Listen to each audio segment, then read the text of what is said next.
আমার জামাই নাকি আমার থেকে 4 বছরের বড়, তাহলে তো তোর থেকে আরো বেশি বড় ছিল, ছোট।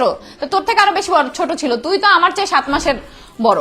সে কিভাবে আমার চেয়ে ছোট হয়? হ্যাঁ, নিজে বুড়ি বুড়ি মহিলা আবার আমার বয়স নিয়ে কথা বলে। এই জন্য 25 বছর বয়সে 2টা ডিভোর্স হয়ে গেছে, 2টা হাঙ্গা ডান।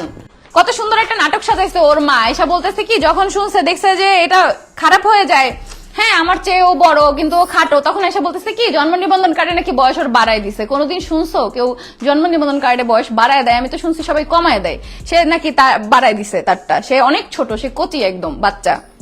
এই হচ্ছে তোমাদের ভাইয়ের এনআইডি কার্ড, যেখানে বার্থ দেখো 17ই আগস্ট 1994। ঠিক আছে, ভালো মতো দেখো 17ই আগস্ট 1994। এটা কি দেখা যাচ্ছে? 17ই আগস্ট 1994 সালে ওর জন্ম। ঠিক আছে, চলো আমার হচ্ছে এখন আমার ইনটা কোন নাম্বারটা দেখাইলে সমস্যা আমি তো জানি না, দূরও সবই দেখো।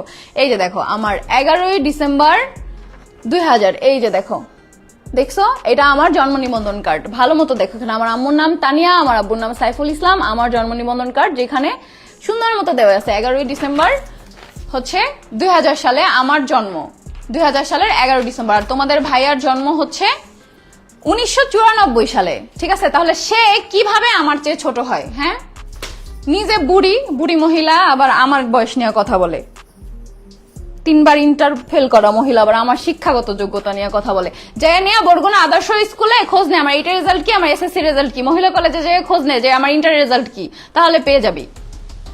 তোর মতো 3বার ফেল করি নাই আমি ইন্টারে, আমি কোনো পরীক্ষায় ফেল করি নাই, আমি একবারেই পাস করছি প্রত্যেকটা পরীক্ষায়, কোনো পরীক্ষা আমার ফেল করতে হয় নাই। আমি প্রেগনেন্ট অবস্থায় এসএসসি পরীক্ষা দিছি, তারপর আমার রেজাল্ট কি, আমি সায়েন্স নিয়ে পরীক্ষা দিছি, যাই আদর্শ স্কুলে জিজ্ঞেস কর স্যার যা, ওখানে যে খবর নেই কিছু কাদা, কারণ গায়ে কাদা ছিটবে, আমার শাড়ি নষ্ট হবে, আমার ইজ্জত নষ্ট হবে, কারণ তোদের কোনো মান সম্মান নাই। তুই তো স্কুল টাইমে স্কুলের রাস্তায় চুলাচুলি করছিস তোর হচ্ছে সহপাঠীদের সাথে, এরকম রেকর্ডও তোর আছে, তুই ভালো করে জানোস। আমার এই রেকর্ড নাই রাস্তায় মারামারি করার, তোর মতো কামড়াকামড়ি করার, যার জন্য আমি এতদিন চুপ ছিলাম। এই জন্য 25 বছর বয়সে 2টা ডিভোর্স হয়ে গেছে, 2টা হাঙ্গা ডান হয়েছে। বাদ দাও ওই মহিলার কথা, এই মহিলার কথা যত বাদ দিতে চাই, এই মহিলা ঘুরে ফিরে আমার ফ্যামিলি নিয়ে পড়ে থাকে, ঘুরে ফিরে। কোথায় ইরফান, কোথায় আপা? একবার লাইভে বলছে আপা নাকি ওরে সব ইনফরমেশন দেয়। কি দিয়ে আপা তোর ইনফরমেশনটা দেয়? আপা তো ফোনই চালায় না, কিভাবে আপা তোর ইনফরমেশন দিবে? তুই না বলছিস এই বাসার কেউ তোরে ভালোবাসে না, একটা মানুষ তোরে ধরে নাই, তোরে যখন গায়ে হাত তুলছে আহাদার তিশা তোরে না একটা মানুষও ধরে নাই, তাহলে তারা আবার তোর ইনফরমেশন দেয় কেন? সবাই তো খারাপ, আমার বাসায় সবাই খারাপ, আমিও খারাপ, তাহলে তারা তোকে ইনফরমেশন কিভাবে দেয়? তুই তো ভালো, দুধে ধোয়া তুলসী পাতা।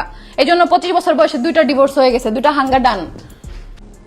সত্যি তিশা আপু তুমি সত্যি হিসাবে অনেক কিছু করছো আখির জন্য, কিন্তু আখি তোমাকে বুঝলো না।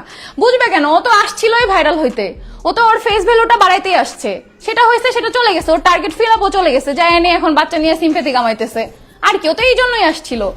ও চলে যাওয়ার একটা মেজর কারণ তোমরা দেখাও যে হ্যাঁ এই কারণটার জন্য ও থাকতে পারে নাই।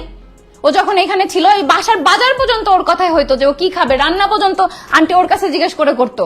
আমি এমন ভাবে ওর উপরে সব অধিকার ছেড়ে দিছি, আন্টি আইসা ওর কাছে জিজ্ঞেস করতো যে আখি কি রান্না